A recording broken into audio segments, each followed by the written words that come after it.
So narito na naman po ang yung kabengbeng. So yan, naninigsay tayo. So kung nakikita nyo, kaya natin binabayan mga kabengbeng. So hindi tayo nakapag-video. Sumubok lang tayo dito ngayong hapon, no? So hindi nakasunod yung ating oras mga kabengbeng. Mag-aalasin ko na lang yung ating oras ngayon. January 17 ay 16, sorry. Yan, alas 4 ng hapon mga kabengbeng. Kaya nag-fixay tayo dito sa likuran namin. So isa po ito sapa. So SPMC yan yung gamit natin. Then quick release na mga kabengbeng.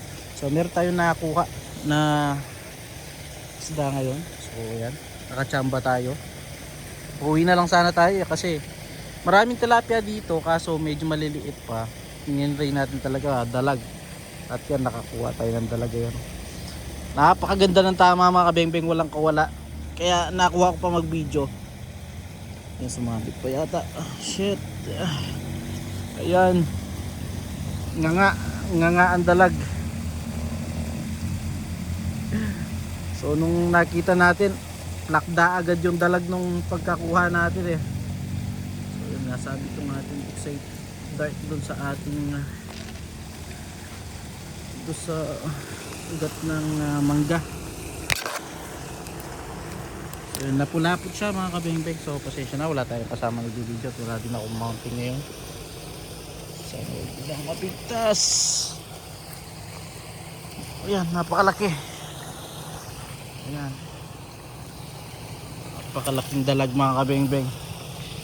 Solid yung paghihintay natin. Ayan oh, grabe yan. Mas mataba pa sa tangke ng ating airgun mga kabengbeng. Grabe, tignan nyo naman yung pagkakakuha nya. Naulo na, tapos lumabas sa kabila. Ayan, napulapot pa. Talagang walang kawala itong dalag na to mga kabengbeng. At yan, man, napakalaki niyan. Siguro nasa kalahating kilo siguro to. So yan no mga kabengbeng, meron na naman pang ulam ang inyong kabengbeng. Napakaganda ng pagkakatali niya. So yan, tinamaan dito sa ulo. Grabe. So yung ating tiksay dart, pakita natin. Ayan, ganyan yung ating tiksay dart. Tingnan lang mga kabengbeng na napuruan agad. Malakas-lakas to kapag hindi natin napuruan. Labas dito sa kanyang grabe, dito lumabas sa kanyang tiyan. So yan mga kabengbeng, meron na naman tayong pang ulam no. Ang ulam ng inyong kabengbeng. Ayan, solid po. Ayan mga kabengbeng, grabe, may pang ulam na naman ng inyong kabengbeng. So thank you Lord sa another blessings again mga kabengbeng. See you next vlog.